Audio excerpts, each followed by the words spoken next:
Hii swala tumeishika. Mimi nikiwa kama deputy party leader niko mbele. Wewe tunga mkuki.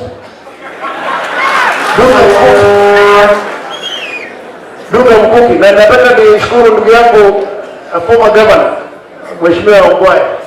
Najua Ongwae alitoroka kidogo. Sasa ndio maana sisi tena tumetangulia yeye.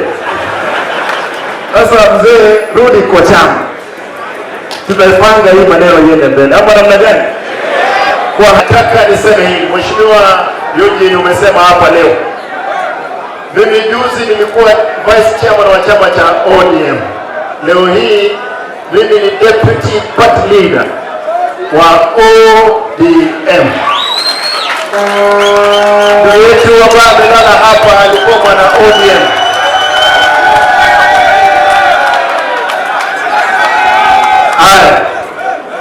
Ndugu yetu alikuwa mwana ODM. Na nataka niseme hii, sisi kama ODM hatujaingia kwa serikali ya Kenya Kwanza.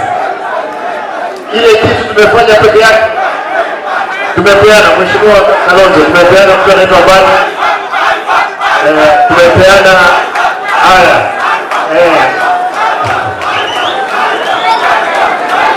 walikuwa wamejipanga kidogo, sio mbaya. Haya, tumesikia hiyo maneno. Hiyo ni mzuri.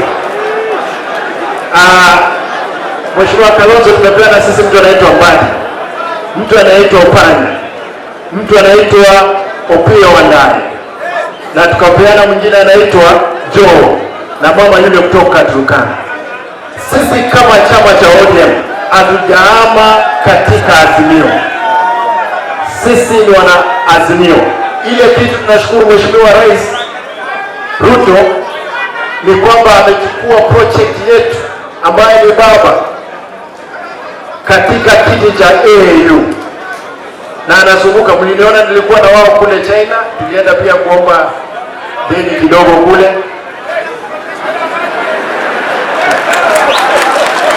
Kwa sababu tuliomba deni ya bilioni 40. Hii barabara yetu hapa moja iko na milioni 7 na zingine pia Kenya hii. Kitu peke yake. Mheshimiwa Senator wangu, Mheshimiwa Onyonka, nataka nishukuru kwa sababu umeleta hii mambo ya airport. Na hiyo ilikuwa kitu mzuri sana. Sisi kama chama tutasimama pamoja na kama Azimio. Mimi kama mwenyekiti deputy party leader wa chama cha ODM nitahakikisha chama kiko imara. Hapa leo tunapomzika, nimeona wana ODM wengi hapa sana.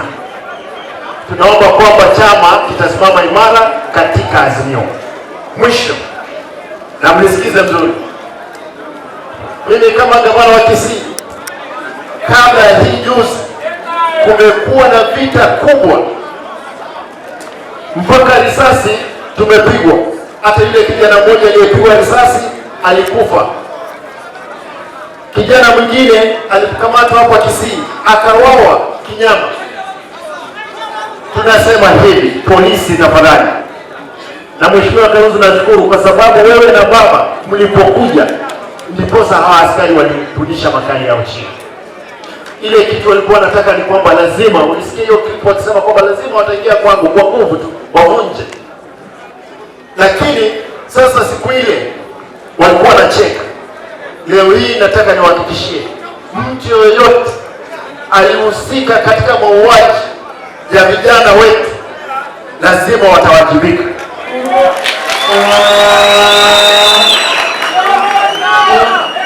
Mheshimiwa gari anapolazwa kwake, mimi nataka ni promise hapa town, kwa sababu barabara tunatengeneza, we will name one of the roads kwa jina lake, kwa sababu alikuwa ni mtu mkubwa hapa. Mwisho, nikubalie niseme hii.